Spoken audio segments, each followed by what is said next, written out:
무섭고 의로운 구원의 길이라는 제목으로 우리 함께 말씀을 나누도록 하겠습니다. 구원의 길이라고 하는 것, 구원받은 백성들이 구원받는 것, 우리의 입장에서 보면 매우 감사하고 축복의 길이지만 또 예수 그리스도의 십자가를 생각하면 무섭기도 하고 외롭기도 한 길이지요. 우리의 구원에 또 우리가 또 예수 그리스도를 생각하면서 잠시 은혜를 좀 나눴으면 좋겠습니다. 기억하실지 모르겠는데 예수께서 예루살렘에 입성하시던 때가 6월절 기간입니다. 6월절은 출애굽 당시에 양을 잡아서 문설주에 피를 바르고 또 이스라엘의 장자들이 죽음에서 구원받고 또 애굽에서 탈출할 수 있었던 출애굽의 가장 중요한 단초가 되었었던 것을 기념하는 절기입니다. 이 기념의 절기의 상징은 뭐냐? 자유이고 그 다음에 구원입니다. 그래서 이것을 갖다가 계속해서 사람들이 기억하고 기념하기 위해서 6월절을 지키는데 6월절의 음식을 갖다가 특별히 준비해서 먹습니다. 이때 참 여러 사람들이 이제 있지요. 예수님께서 6월절에 예루살렘에 입성하시고 이제 마지막의 시기를 준비하십니다. 근데 이때 우리가 전체적으로 좀 한번 기억했으면 좋겠는데 예수님의 주변에 사람들이 참 많지만 여러 부류의 사람들이 있었다고 그랬습니다. 대적자가 있었지요. 사두개인과 대제사장들이 예수님과의 이익이 맞지 않아서 예수를 갖다가 대적하는 대적자들이었습니다. 예수를 반대했었고 배신자들도 있었습니다. 가룟유다가 그와 같은 사람들이었어요. 그래서 내가 예수를 믿다가 이해관계에 얽히다가 보니 결국엔 예수를 배신해버리는 사람들이 있었고 또 어떤 사람들은 부지 중에 예수님의 장례를 준비한 사람도 있었습니다. 여인이 향유를 갖다가 예수님의 머리에 붓고 그것으로 예수님을 그리스도라 고백했을 때 주님께서는 거기에다가 어떤 의미를 부여하셨어요? 이것은 나의 장례를 미리 준비하는 것이다. 이렇게 의미를 부여하셨습니다. 그래서 그때 말씀의 결론은 이것이었죠. 우리가 하나님 앞에 섬기고 하나님을 바라보고 우리가 우리의 신앙을 고백하지만 거기에 의미를 부여하시는 것은 하나님이세요. 우리가 잘 모르고 해도 하나님께서 그것을 갖다가 의미를 부여해 주신다는 것이지요. 이렇게 주변에 있는 많은 사람들이 있고 이제 6월절이니 만찬을 하셔야 되겠죠. 이제 오늘 본문에서부터 시작이 되는 것이 바로 이겁니다. 예수님께서 6월절에 마지막 만찬을 시작을 하셨습니다. 그리고 그 6월절의 만찬에도 의미를 부여하셨어요. 그 의미는 뭐냐? 이때에 먹는 떡이 내 몸이라. 그 다음에 잔을 나눠주시면서 이것이 내 피라. 이 의미는 뭐냐? 6월절에는 늘 어린 양을 잡아서 함께 먹지요. 그 어린 양을 잡아 먹는 것은 뭐냐 하면 그 구원에 우리가 참여하는 것이에요. 참여를 하는데 그 참여하는 곳에 가장 중요한 것이 뭐냐? 양의 피입니다. 양의 피를 갖다가 문설주에 바른 이스라엘은 구원을 받았지만 그렇지 못한 백성들은 구원받지 못했거든요. 그래서 매년마다 그 6월절에 양을 잡으면서 그것을 기념하는 거예요. 그런데 이제 마지막 6월절 양이 누구냐? 바로 예수 그리스도께서 친히 그 6월절 어린 양 되어주시는 것이지요. 그러면서 의미를 그렇게 부여하신 거예요.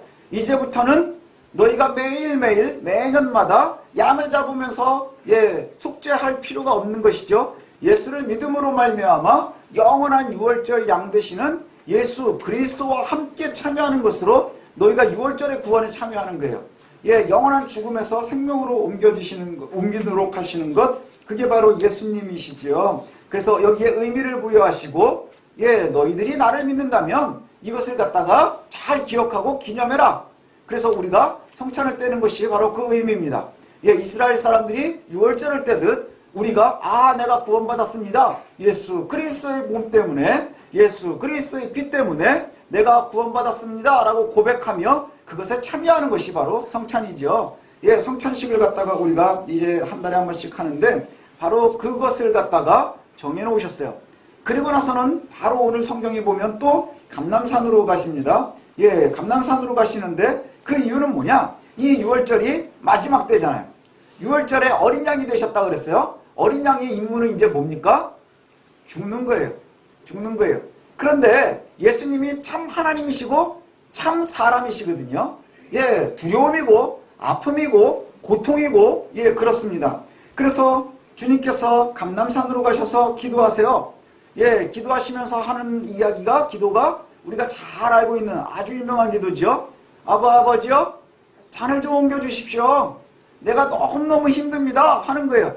이 얘기를 갖다가 얼마나 힘들었으냐 하면 제자들에게까지도 부탁을 하거든요. 제자들에게 내가 고나다, 내가 피곤하다, 내가 두렵다. 그러니 너희들이 좀 나와 함께 기도해 줬으면 좋겠다. 예, 그리고 나서는 주 하나님 앞에 기도하는 거예요. 아버지요, 이 모든 것을 갖다가 좀 옮겨주십시오. 옮겨주셨으면 참 좋겠습니다. 꼭 이 길이 아니면, 안 된다고 하는 거 아니면 좀 다른 길이 있지 않겠습니까? 이걸 꼭 내가 해야 될까요?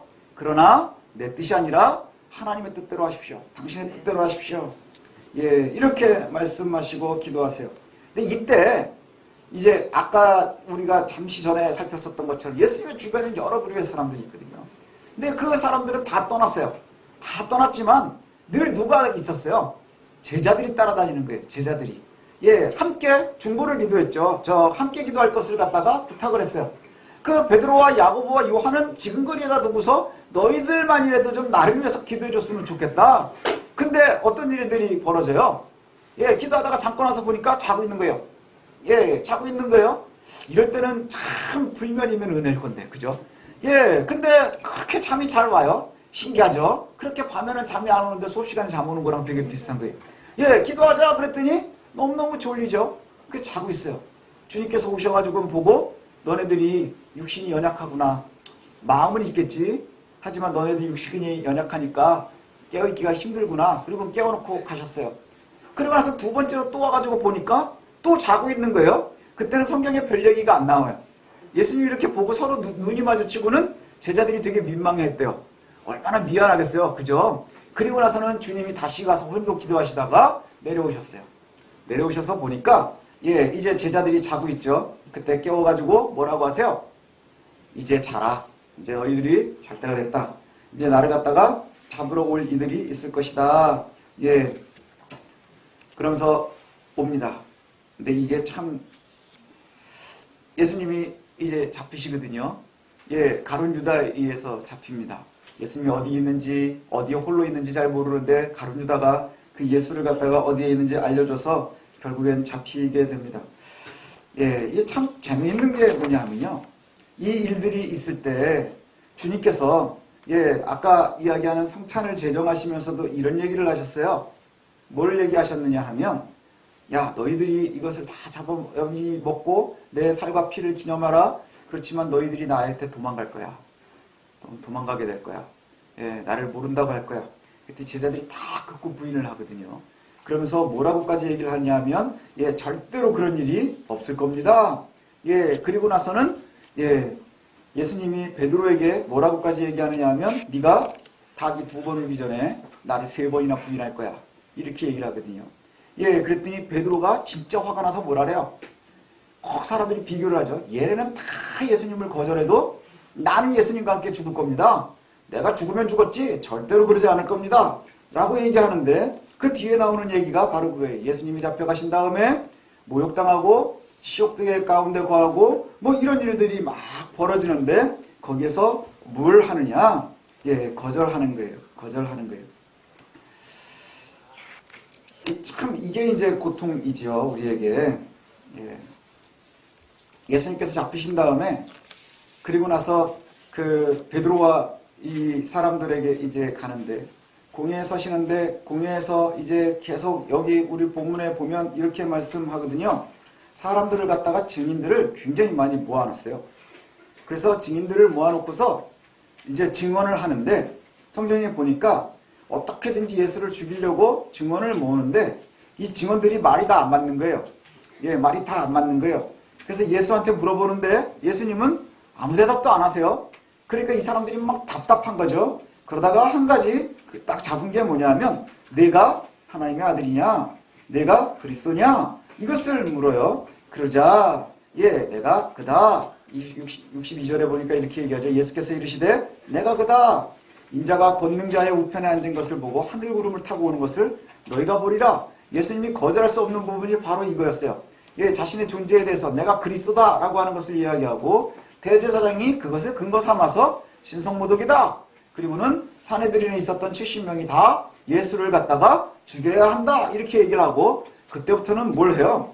계속해서 치욕적인 일들을 하는 거예요. 여기 보니까 침을 뱉고 뺨을 때리고 눈을 가리면서 때리고 선지자 노릇을 해라. 그건 누구냐면요. 예수님 눈을 가리고 때리면서 누가 때렸게 뭐 이런 거예요. 얼마나 치욕스러운 거예요. 그 일들이 이제 벌어지고 있는 것이죠. 근데 여기 보면 베드로가 몰래 따라갔어요. 참 예수님 제자들이 대단하거든요. 왜냐하면 예수님은 그렇게 얘기를 하고는 곧바로 겟세마네에서 잡히실 때에 뭐 했어요? 다 도망갔어요. 그 다음에 제자 중에 하나가 다른 곳에 보면 베드로라고 나오는데 너무나 무서워서 뭐 하는지도 모르고 칼을 휘두른 사람도 있어요. 그래가지고 귀를 잘랐다 뭐 이렇게 표현이 되거든요. 제가 상상을 해봤어요. 얼마나 무서웠으면 그런 짓을 했을까? 그죠? 지키려고 했으면 잘해야지. 귀는 양쪽 다 잘라도 잘 안 죽어요. 그냥 귀만 노려내는 것이 이게 뭐 조선의 제일 검객이 아니면 쉽지 않은 일이에요. 그 뭐냐 하면 그냥 눈 감고 휘두른 거에 통 맞은 거랑 되게 비슷한 거예요. 얼마나 무서웠으면 그랬겠어요. 그러던 사람들이요. 그 중에 그래도 베드로가 끝까지 예수를 따라가요. 어떤 사람은 빨개 벗고도 도망갔는데 끝까지 쫓아가서 예수님을 보는데 어디에 있느냐? 멀찌감치 있는 거예요. 멀찌감치 있으면서 뭐 하느냐? 예수님 재판받는 거 보는 거예요. 근데 그 일들이요. 예수님이 이미 말씀하신 거거든요. 내가 잡혀갈 거고 고난당할 거고 모욕당할 거고 죽임당할 거야. 그렇지만 걱정하지 마라. 내가 다시 살아날 거란다. 이 말씀을 하셨단 말이죠. 그런데 그것을 갖다가 그대로 가서 다 눈으로 목도하는 거예요. 보고 있는 거예요. 베드로가 보니까 예수님이 그대로 모욕당하고 침뱉음당하고 하고 있다는 것이죠. 얼마나 머리가 복잡했을까요? 머리가 복잡하고 고단하고 힘들었을 거예요. 그런데 그때 제사장의 여종이 하나가 와서 너 예수 따라다니던 사람 아니냐? 그랬더니 너무 놀래서 나는 그거 아니라 그리고 도망을 갔단 말이죠. 이 얘기는 이 마태복음, 마가복음, 누가복음, 요한복음에 다 나오는데 이걸 정확하게 이제 섞어서 표현을 다 해보면 이렇게 돼요. 안뜰에 있다가 너 예수 따라다니던 사람이지? 라고 물어보니까 난 몰라요. 그러고 막 도망가는 거예요. 그래서 다른 곳으로 나갔거든요. 그때 닭이 한번 울어요. 그리고 나서는 또 여종이 물어보고 그러니까 난 모른다. 그리고 또 물어보니까 예수를 저주까지 해요. 그러는데 이 상황이 되는데 누가복음에 보면 그렇게 저주하고 나니까 닭이 울어요. 그리고 나서는 예수님하고 눈이 마주쳐요. 예수님하고 눈이 딱 마주친다는 거예요. 누가복음 22장에 보면 거기서 서로 보거든요. 제가 요 장면을 보면 그런 생각이 들어요. 한번 여러분들이 그림을 그리면서 한번 상상을 해보세요. 예수님과 딱 베드로가 눈이 마주쳤어요. 여러분이 예수님이면 무슨 생각이 들었을까요? 여러분이 베드로면 어떤 생각이 들었을까요? 한번 상상을 해보세요. 참 민망하고 졸다가 깨도 되게 민망해하는 게 제자들이었잖아요. 그죠? 두 번째 예수님이 이렇게 보고 나니까 민망해하던 사람들이거든요. 왜 그러느냐? 우리가 죽어도 예수와 함께 죽겠다고 그렇게 목에 힘을 주던 사람들이거든요. 그런데 지금 부인한 사람들이 누구냐? 종들 앞에서 부인을 했어요. 심지어는 저주까지 했단 말이죠. 그리고 예수님이 그것을 미리 알고 계셨다고 하는 게 더 마음이 아팠어요. 그죠? 그렇게 될 줄 알고 있었다는 것이죠. 베드로는 굉장히 민망했을 거고. 여러분이 아마 예수님 입장이 돼가지고 한번 생각을 해서 그 베드로를 보고 여러분은 무슨 생각이 들었겠어요? 장세율 무슨 생각이 들었을 것 같아? 딴 생각을 하고 있으니까. 세훈이 무슨 생각이 들었을 것 같아? 예수님이 그저 웃지요. 예수님은 웃지 않았을 거예요. 얼마나 힘드셨겠어요? 여러분이 무슨 생각이 들었을 것 같아요? 우리가 인간적으로 생각하면 저런 것들을 내가 3년 동안 데리고 다니고 내 인생이 뭐냐 뭐 이런 생각이 들지 않았겠어요? 저 같으면 잠깐 있어보라 그러고 가서 한 대 때리지 않았겠어요? 아니 멀리 있으면 침이라도 뱉었을 것 같아요. 그런 마음이 들었을 거예요. 그렇지 않나요? 베드로는 어땠을까요? 죽고 싶었을 거예요. 얼마나 민망하고 자기가 미웠겠어요. 그죠? 그동안에 뱉어낸 말이 있는데 그동안에 예수님과의 관계가 있는데 얼마나 민망하고 어려웠을까요? 그런데 예수님께서요 하시는 말씀이 있었거든요. 그 이전에 베드로가 예수님을 부인하는 것이 너무나 자연스러운 거예요. 너무나 그것은요 자연스러운 일이에요. 여러분이 그 자리에 있었어도 아마 부인했을 거예요. 저는 4번도 부인하고 5번도 부인하고 예수님이 얼만큼 저 용서해야 될까요? 70번씩 7번도 하라 그러잖아요. 예, 우리는 70번씩 7번 부인도 할지도 몰라요. 저주도 할지도 몰라요. 목에 칼이 들어오고 우리가 힘들면 어떻게 될지 알 수 없는 거예요. 그렇지 않나요? 우리의 마음이요, 지금 내가 주님을 잘 따라가겠습니다 하는 것과 어려움을 만났을 때의 모습이 달라진다는 거예요. 예, 막상 닥치니까 그렇게 열심히 예수님을 따르고 있었던 베드로가 여종들 앞에서 예수님을 부인해요.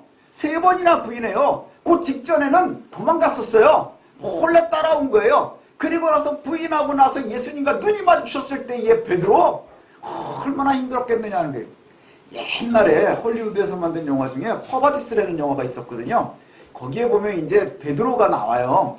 베드로가 설교하는 장면 중에 제가 어렸을 때 봤는데, 어렸을 때 보면서도 기억에 남는 대사가 있어요. 주님이 자기한테 한 설교가 있는데, 자기가 예수님의 설교를 3년 동안이나 쫓아다니면서 들었는데 자기가 잊을 수 없는 설교가 있대요. 딱 아주 짧았었던 설교가 있는데, 그 설교가 뭐였느냐? 꽃기요 꽃기요 하는데 자기가 무너졌다, 뭐 이런 장면이 나와요. 그만큼 절망이었을 것 같아요. 예수님이 다 알고 있었다는 얘기거든요. 이미 이 상황을 다 알고 계셨고 예견하고 계셨다는 거예요.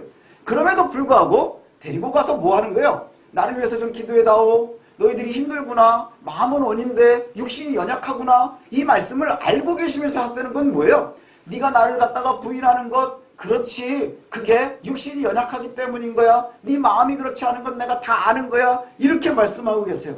베드로가 특별히 연약해서 예수님을 부인했을까? 그렇지는 않을 거예요.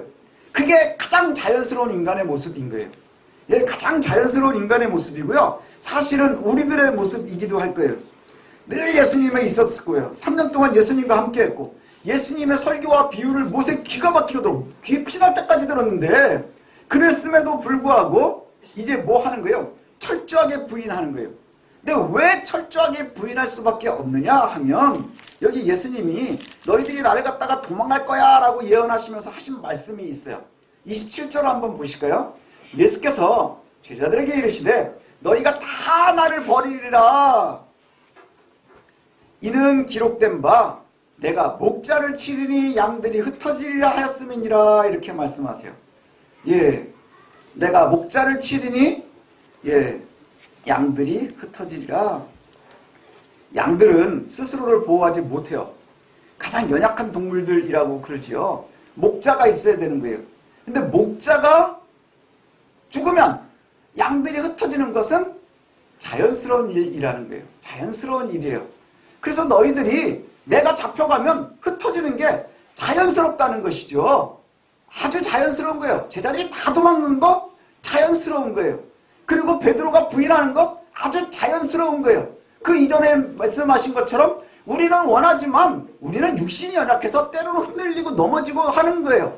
예, 우리가 완전하지 못하다고 괴로워할 필요 없어요. 그게 가장 자연스러운 거예요. 우리가 하나님 앞에서 완전치 못한 것이 아주 자연스러운 거예요. 근데 문제는 뭐냐 하면, 예, 목자 없는 양들이 흩어지는 것이 자연스러운 것처럼 그 다음에 약속이 더욱 우리에게 중요한 거예요. 목자를 치면 양들이 흩어지지요. 그러나 하나님의 약속에는 어디에 있느냐? 목자를 쳐서 목자가 죽어서 양들이 흩어지는 대로 끝나는 게 아니라 그 뒤에 내가 다시 살아날 거라 하는 거예요.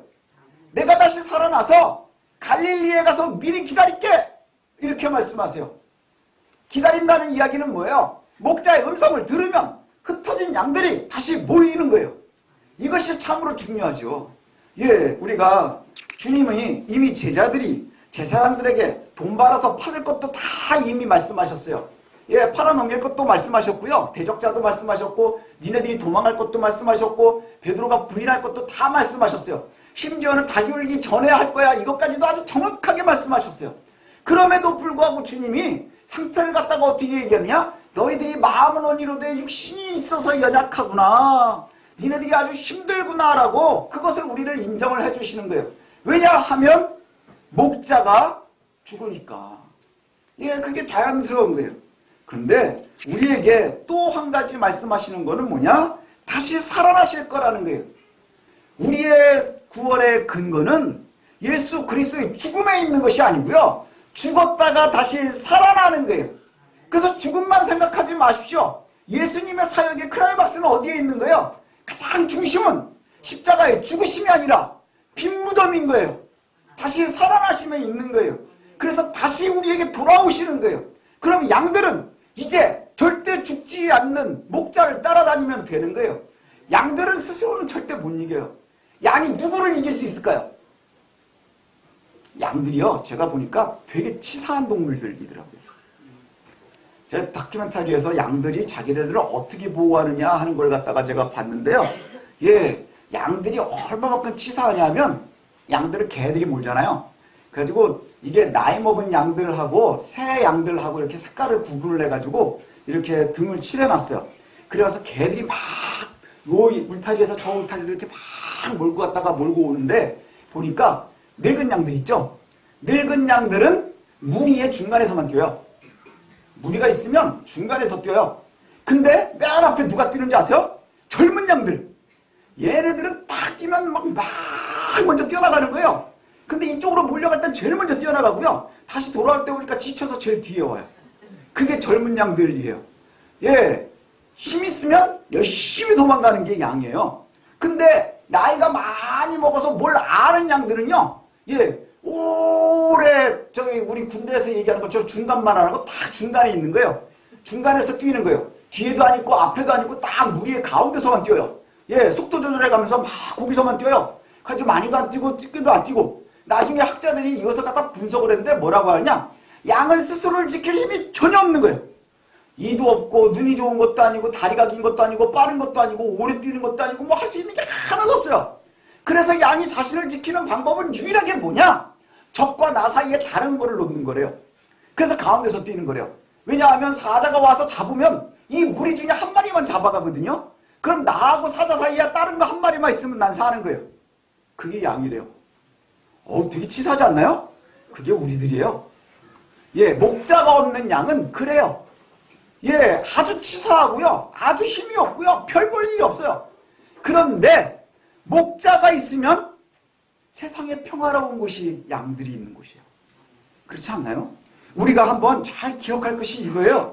예, 예수님은요, 우리의 목자 되시는 거예요. 양들을 위해서요, 대신 죽으셨어요. 그래서 그때에 양들이 다 흩어진대요. 너무 힘들어한대요. 근데 지금 베드로와 그 다음에 예수님의 12제자들은 예수님의 직감을 들었지만 여러분은 예수님 직감을 못 듣고 제 말만 들어요.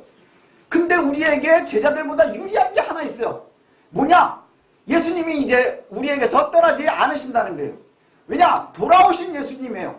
근데 예수님이 다시 살아나신 다음에 뭘 약속하셨어요? 기다린다는 거예요. 내가 갈릴리에 가서 기다릴게. 기다린다는 건 뭘 전제하는 거예요? 이리로 오렴, 생각나면 오렴, 내가 기다리고 있을 테니까 너희들이 생각나는 족족 나한테 돌아오면 돼, 이 얘기예요. 예, 이제 다시 살아나신 예수님이요, 우리에게 약속하시는 게 뭔 줄 아세요? 내가 하나님의 나라에서 기다리고 있을게. 내 아버지의 집에는 거할 방이 많단다. 그러니 너희가 나를 기다리면 돼. 이거예요. 예, 주님께서 우리에게 요구하시는 것이 바로 그거예요. 예수님께서 우리를 부르셨거든요. 제자들 12명만 부르신 게 아니고요. 저와 여러분들도 예수님의 부르심 가운데 있어요.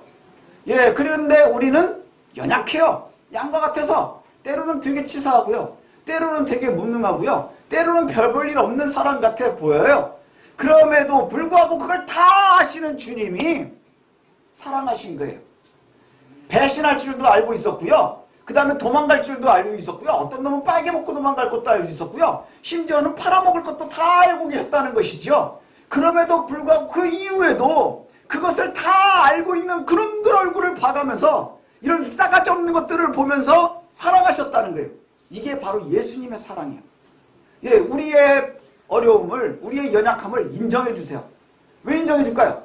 우리가 연약한 거는, 하지만 우리는 홀로 안 되지만 부활하신 예수 그리스도를 따라가는 것으로 성공하는 거예요. 그것으로 승리하는 거예요. 이제 우리가 기억해야 될 것이 이겁니다. 우리는 예수님을 잘 알지요. 베드로보다 더 선명하게 우리가 알아요. 그때는 예수님의 이야기를 들으면서 잘 이해를 못했다고 성경에 계속 나와요. 예수님이 돌아가신다, 나는 죽을 거다, 다시 살아날 거다, 이 얘기를 잘 이해를 못해요. 왕이 된다 생각하는 것만 있었죠. 근데 우리가요, 제자들과 다르지가 않아요. 예수 믿으면 왕 되는 거, 예수님이 막 왕이니까 우린 부자 되는 거, 뭐 되는 거, 이것만 많이 생각한다는 거죠. 하지만 예수님의 가장 중요한 사역은 뭐예요? 우리의 구원에 있는 거예요. 갈릴리에서 기다릴 예수, 그 다음에 하나님의 나라에서 기다리는 그 예수 그리스도를 신뢰하는 것. 이게 우리들의 모습이 되어야 될 줄로 압니다. 이제 우리가 주님을 바라보십시오. 주님께서도 우리를 바라보고 계세요. 아주 연약해서 때로는 예수님을 배신하고 예수님을 부인하고 도망가는 우리를 예수님이 바라보고 계세요. 우리가 부인할 거 알고 계세요. 우리가 연약해서 흔들리는 것도 알고 계세요. 때로는 실족하는 것도 알고 계세요. 그럼에도 불구하고 그때에도 뭐 하시는 거예요? 사랑스러운 눈으로 우리를 바라보고 계시는 거예요. 그렇지, 내가 지금 고난당하고 있을 때에 힘들겠구나. 내가 원하는 것은 그게 아니지만 육신이 연약하구나. 그래서 다시 앞으로 돌아가는 거예요. 베드로가 3번을 부인하고 예수님과 베드로가 눈이 마주쳤을 때 예수님의 마음이 어땠을까요? 아까 얘기한 것처럼 이런 튀길놈 이랬을까요? 안타까우시지 않으셨겠어요? 또 한 가지는 사랑스러운 눈으로 보셨을 거예요. 아이고, 그치, 네가 그렇지.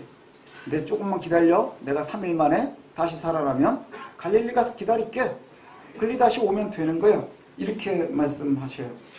지금 이제 우리에게도 이런 말씀을 하시는 것 같아요. 여러분 늘 예수님과의 눈 마주침을 놓치지 않았으면 좋겠어요. 우리는 늘 예수님 바라볼 수 없어요. 양심 있으면 막 이렇게 똑바로 눈 마주치면 안 돼요. 예, 저도 그렇거든요. 예, 때에 따라서 우리는요, 이익 있을 때마다 흔들려요. 틈날 때마다 어려워요. 예, 그런데 그럼에도 불구하고 예수님과의 눈을 마주치는 것이 참으로 중요한 거예요. 예수님을 부인하고 도망가고 했었던 그 베드로가 예수님과 눈이 마주쳤을 때 예수님의 눈에서 사랑의 하트가 뿅뿅뿅 나온 거 아니겠어요? 그리고는 뭐 하셨겠어요? 3일 동안 잘 있다가 빈무덤 보면 갈릴리로 오렴. 갈릴리로 오렴. 이것이 주님께서 우리에게도 말씀하시는 거예요. 지금 너희가 어렵고 힘들고 좌절하고 있니? 그렇지만 조금만 있어. 너네가 힘들어서 그런 거야. 어렵지? 그거 힘들지 당연히. 왜? 너네는 육신이 있고 연약하니까 너네 마음은 내가 다 알아. 그런데 그게 되게 힘들어. 하지만 사랑스러운 눈으로 뭐라고 하셔요? 그렇지만 곧 보자. 이거예요. 곧 보자. 우리가 지금 살고 있는 기간이 아마도 그 기간 같은 것 같아요. 베드로가 예수님을 부인하고 다시 부활하신 예수님을 만나기 그 전까지에 얼마나 좌절하고 힘들고 괴롭고 고통스러웠을까요? 그죠? 일단 죄책감이 컸을 거예요. 야, 그렇게 나를 사랑한 예수를 내가 저주하고 모른다고 도망갔구나. 이런 인간적인 죄책감. 또 하나는 뭘까요? 그럼에도 불구하고 또 예수 만나가지고 지금 인생이 꼬인 거예요. 그죠? 그래가지고 다락방에 숨어 있으면서 이거 잘못 나가면 죽을 텐데 그래가지고 숨어 있는 그 모습, 그게 우리들 모습이에요. 한쪽으로는 그렇지, 하나님 나를 사랑하셨는데 내가 잘 따라가지 못하는구나. 안타깝기도 하지만 때에 따라서는 어려움을 만나면 예수 믿는 것 때문에 우리는 왜 이렇게 힘들지? 예수 믿는 것 때문에 예수 가르쳐 주시는 대로 그렇게 살려고 하니까 어려운 것들 틈이고 맨날 잘 되는 것도 없는 것 같고 뭐 이렇단 말이죠. 그때 주님께서 우리에게 뭐라고 말씀하신다는 거예요? 사랑스러운 눈으로 우리를 보시면서 내가 다시 살아나면 갈릴리에서 기다릴게. 그 살아나신 예수님이 지금도 하나님의 우편에서 우리를 기다리고 계시는 거예요. 그게 우리에게 약속된 하나님의 나라인 거예요. 예, 그 하나님의 나라가 이미 우리에게 준비되어 있어요. 이미 준비되어 있고요. 그리고 완성되어져 가고 있는 거예요. 우리가 왜 자꾸 넘어질까요? 완성이 아직 안 됐으니까. 진행형이니까. 우리의 신앙이 진행형이니까. 이제 우리에게도 이와 같이 말씀하시는 거예요. 주님께서요, 여러분이 어려울 때마다, 힘들 때마다 이렇게 말씀하실 거예요. 힘들지, 이거예요. 힘들지. 우리는 그렇잖아요. 부모님도 때로는 너 엄마 이걸 왜 못해? 제가 지금도 잊을 수가 없는 그게 있는데 아시는 분들은 아실 거예요. 우리 아들이 어렸을 때 뭘 실수를 하면 제가 혼내면서 하던 말이 있어요. 너 엄마 왜 이래? 너 엄마 바보야? 이랬었거든요. 너 바보야? 막 이랬었어요. 우리 아들이 잊어버렸을지도 모르는데 너 바보야? 막 이랬어요. 그랬더니 어느 날 저는 제가 그렇게 얘기하는지 잘 몰랐거든요. 근데 어느 날 갑자기 또 이렇게 뭐 실수를 하면 또 애들 혼내잖아요. 엄마 왜 그래? 그랬더니 바본가 봐요. 제가 그날 저희 아내한테 아들이었으면 맞아 죽었을지도 몰라요. 얼마나 혼났는지. 우리는 자꾸 실수하면 그런 줄 알거든요. 예, 그런데 주님께서는 뭐라 그러세요? 우리 아빠들은요, 예, 우리 육신의 부모들도 때로는 잘못하면 애한테 막 혼내잖아요. 근데 주님은 배신하는 자녀를 보면서, 배신하는 베드로를 보면서 미리 말씀하신 게 뭐였어요? 그래, 다 그래. 힘들지? 다 그런 거야. 예, 힘들지만 조금만 참아. 내가 곧 기다릴게. 내가 곧 다시 살아나면 기다릴게. 갈릴리에 가서 먼저 기다릴 테니까 너희들도 오면 돼. 그때는 목자와 함께 승리하는 거예요. 지금 우리가 힘들지라도 그리스도를 그와 같이 바라봤으면 좋겠어요. 우리는 우리의 양심으로만 바라보면 예수님을 바라보는 눈빛이요, 늘 죄책감뿐이지요. 그리고 또 늘 불만뿐이에요. 우리가 예수님을 바라보면서 자주 하는 것이 뭐냐? 죄책감이에요. 예, 예수님 말씀대로 잘 못 사니까. 또 한 가지 뭐냐? 왜 잘 안 해주시는지 모르겠어요. 불만뿐이에요. 그러나 주님께서는 늘 배신을 해도, 도망을 가도, 팔아먹어도 우리를 사랑스러운 눈으로 바라보시면서 그렇지, 힘들지. 목자가 잡혀서 그래. 내가 너랑 잠깐 같이 못 있어서 그래. 이제 너는 다 그런 거야. 곧 보자. 조금만 견뎌. 조금만 견뎌. 이것이 주님께서 우리에게 하시는 말씀이세요. 이제 우리가 예수님을 좀 잘 바라봤으면 좋겠어요. 힘들어도 힘든 눈으로 보십시오. 배신할 때도 보십시오. 어려워도 어려울 때 보십시오. 막 원망스러우면 원망스러운 눈으로 보십시오. 그때마다 예수님과 눈이 마주치는 게 참 중요한 거예요. 눈이 마주치는 게 중요해요. 그래서 죄책감의 눈으로 사랑스러운 예수님의 눈을 보면서 고꾸라지는 거예요. 그래, 곧 보자 하실 때 꼬라지는 거예요. 감사한 마음이 있을 때 또 예수님을 바라보면서 기쁨이 배가가 되는 거예요. 언제까지요? 갈릴리로 가서 다시 예수를 만나는 그 순간까지 우리가 그와 같이 살 수 있었으면 좋겠습니다.